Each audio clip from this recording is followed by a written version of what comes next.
Ahora, quiero preguntarte sobre Reino Unido. ¿Es posible que se rompan relaciones entre Estados Unidos y Reino Unido al 100%? Como si en caso de que Irán lograra encontrar a este piloto, pues se anotaba un triunfo en la mesa de negociación y Estados Unidos quedaba debilitado. Ya Estados Unidos de alguna manera refuerza su capacidad de negociación porque no va a tener que lidiar. Después de intensas horas de búsqueda y operativos, ya fue rescatado el segundo tripulante del avión F-15 de Estados Unidos que fue derribado hace 2 días en Irán.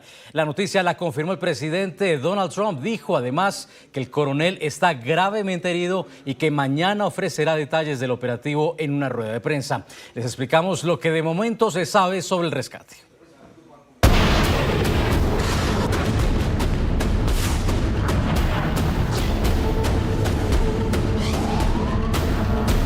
Tras una exitosa operación de varias fuerzas de Estados Unidos, fue rescatado con vida, aunque gravemente herido, el segundo tripulante del avión F-15 derribado por el régimen de Irán el viernes. Así lo confirmó el presidente Donald Trump, quien resumió que la misión en las montañas de Irán fue una de las más audaces de la historia del país.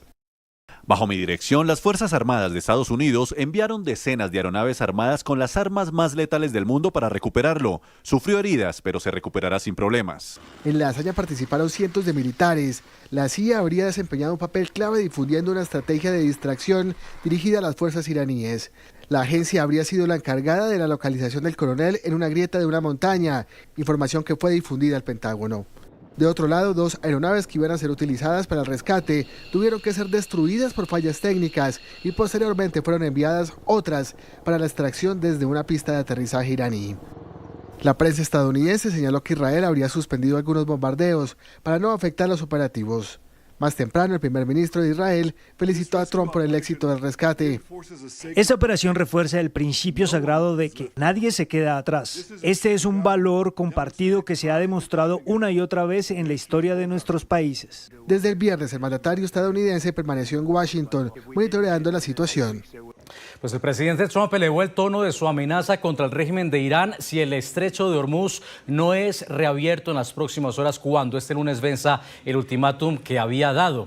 A través de su cuenta en Truth Social dijo con fuertes palabras que atacará centrales eléctricas el martes, así como también puentes en suelo iraní si no hay una reapertura antes del martes en la noche.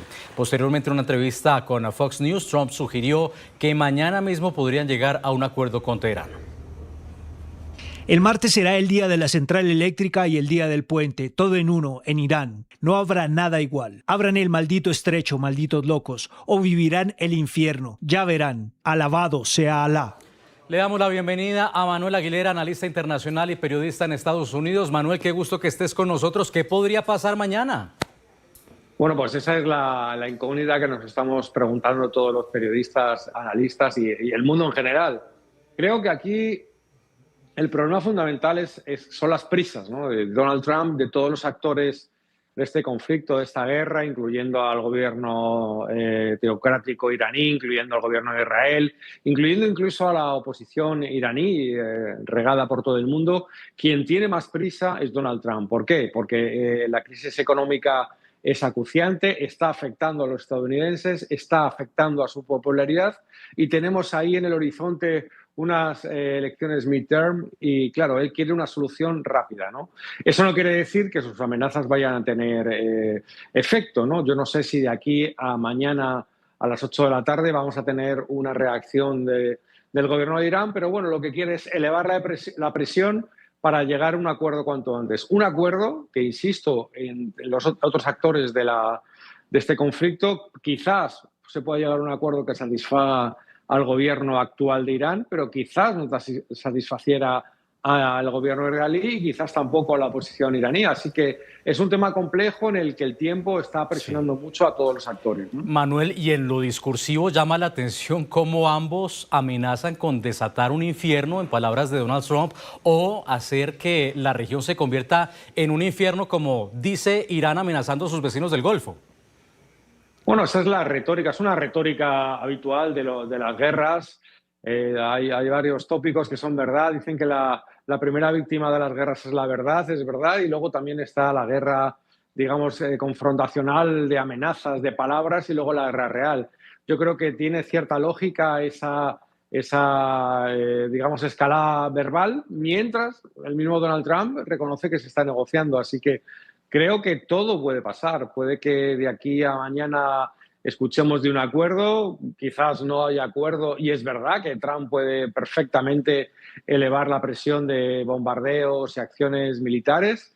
Y bueno, solo queda esperar. Lo que está claro es que a nadie le interesa una destrucción masiva como la que uno y otro consideran. A nadie le interesaría que Irán volviera a la Edad Media, ni siquiera a los otros actores que están en este conflicto, ¿no? Que Irán vuelva a la Edad Media es una mala noticia para sus gobernantes, pero también sería una mala noticia para sus habitantes, para los opositores y para todo el mundo. Así que lo ideal sería que se llegara a un acuerdo, que es verdad que el estrecho de Hormuz se pudiera circular libremente y que, por supuesto, Irán renunciara a fabricar bombas nucleares, que son una amenaza no solo para Estados Unidos, sino para todo el mundo libre occidental, ¿no? Manuel, sobre esa guerra discursiva me quiero detener porque sí llama la atención que hoy Donald Trump elevara el tono, casi que ordenándole a Irán que abriese ese maldito, cito textualmente, estrecho, mientras al mismo tiempo en la cadena conservadora Fox News sugería que podía haber un acuerdo mañana mismo. Sí, bueno, eso no es una lógica muy empresarial, pero sí es una lógica muy de conflicto bélico, ¿no? Al mismo tiempo que estás amenazando con matarte, hay unas personas sentadas con unos papeles encima de la mesa pensando que se pueda firmar un acuerdo. Es verdad, cualquiera de las opciones ahora mismo son posibles. Es verdad también que todo este conflicto está trayendo una gran división en el mundo conservador estadounidense, dentro del mundo MAGA, dentro del mundo republicano. Hay diferentes sensibilidades sobre cómo afrontar este tipo de situaciones. Había una promesa de no meterse en guerras que no son internas, sino de no meterse en guerras externas, pero a día de hoy estamos con este conflicto en Irán, tenemos otro conflicto grave en Venezuela y otro en Cuba, pero quizás este conflicto, el de Irán, es el que más le está pegando incluso al bolsillo al ciudadano estadounidense, y ese es el que más prisa le corre a Trump por resolver.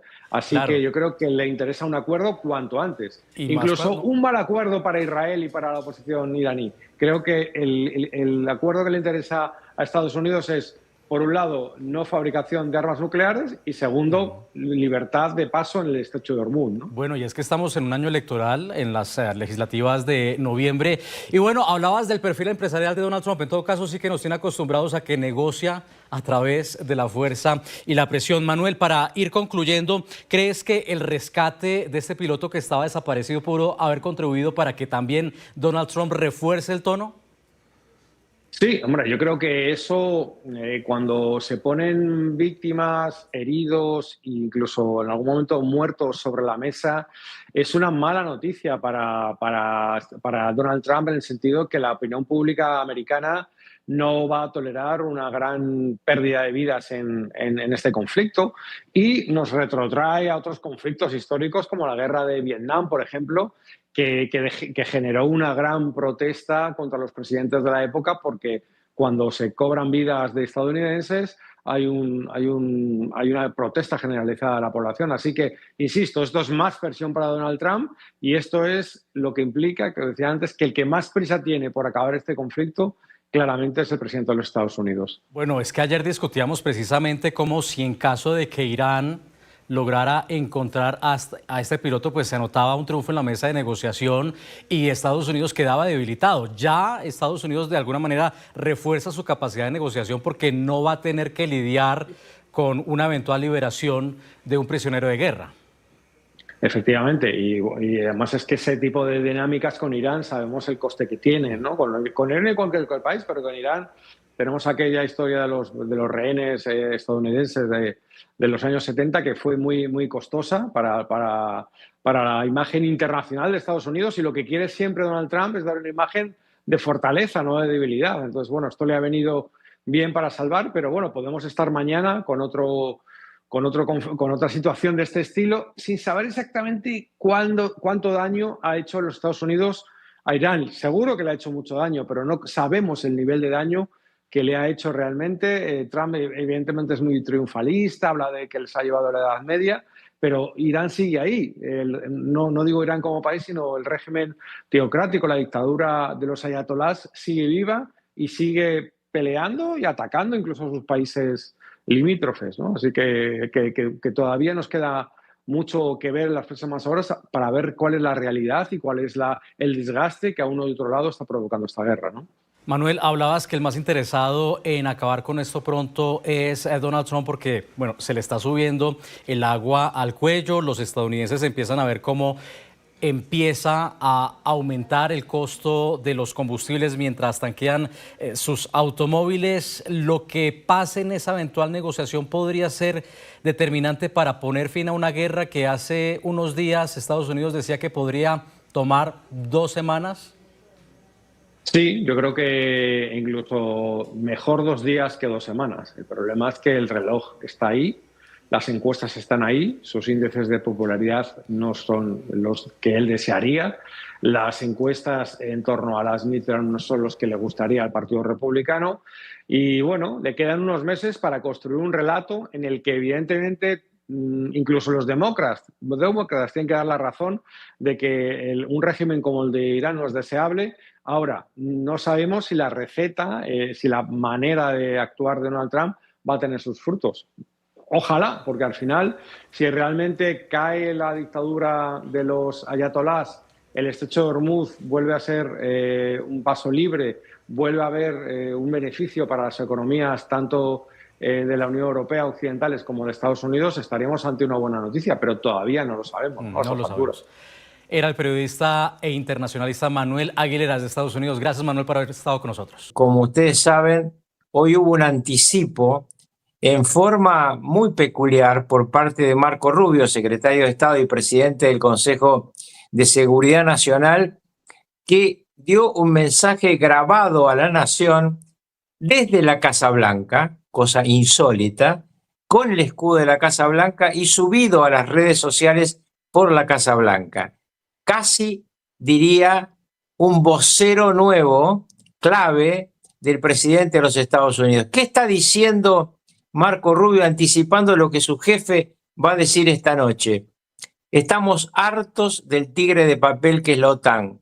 Estamos hartos de que nos pidan ayuda y que cuando nosotros pedimos que colaboren, no estén presentes. Cada vez que han tenido un conflicto, Estados Unidos ha estado ahí para defenderlo desde 1949. En 1949 se creó la OTAN, se lanzó el Plan Marshall para rescatar a Europa y se crearon los organismos de Bretton Woods, aquellos que crearon el Fondo Monetario Internacional, por ejemplo. Nacieron las Naciones Unidas. Todo ese paquete que inventó Estados Unidos en la posguerra para mantener una guerra fría contra la Unión Soviética, que mantuvo a Europa adormecida en el sueño del bienestar pagado por los contribuyentes norteamericanos. Bueno, todo eso no ha servido sino para que lo que hiciera Europa ahora sea la traición. Cuando Donald Trump le dice vengan a ayudar para que Hormuz se libere, ellos miran para otro lado y Starmer, el británico, el mayor traidor de los traidores, se propone para abrir el estrecho de Hormuz por el camino de la paz, no entendiendo lo que son los iraníes. Bueno, esto es lo que está ocurriendo en este momento en el equipo de Donald Trump. Hay una decisión de martillar en los próximos días, semanas, con un bombardeo único, destructivo, que, como dice Donald Trump, lleve a la edad de piedra a Irán y luego volverse a casa, porque, como le dice Trump a su equipo, nosotros tenemos el petróleo nuestro, somos exportadores, tenemos el petróleo africano, tenemos el petróleo de Venezuela y tenemos un acuerdo con Arabia Saudita, el mayor productor de petróleo del mundo. Si ellos quieren abrir Hormuz, que vayan y pongan ellos lo que no supieron poner hasta ahora. Ahora, quiero preguntarte sobre Reino Unido. ¿Es posible que se rompan relaciones entre Estados Unidos y Reino Unido al 100%? No. Lo que está claramente marcando Donald Trump y Marco Rubio no es un tema con los países, sino con los líderes actuales de esos países. Claramente, un laborista como Starmer no es un nacionalista o un hombre de derecha que podría llegar al poder. Un Macron en Francia no es Bardella, el hombre que vendría desde el Front Nacional. Obviamente en España no es lo mismo el payaso que tienen de presidente que venga a un acuerdo entre el Partido Popular y Vox. Claramente en esos casos Trump actuaría como actúa con Hungría, con respaldo y con amistad. Lo que pasa es que ahora cuando pidió el uso de las bases británicas, de las bases españolas que Estados Unidos ha puesto a lo largo del tiempo para defender a esos países, no le han dado el camino para hacerlo y al mismo tiempo se postulan ellos, ya en el caso del español Pedro Sánchez, casi como un vocero de Irán, se postulan ellos para arreglar este conflicto. Por eso Trump lo que les va a decir, lo que les va a insistir es: mi trabajo yo lo voy a hacer, yo voy a acabar con Irán si Irán no es capaz de llegar a un acuerdo que le garantice la supervivencia a Israel y que nos garantice a nosotros y al mundo que no va a tener armas nucleares.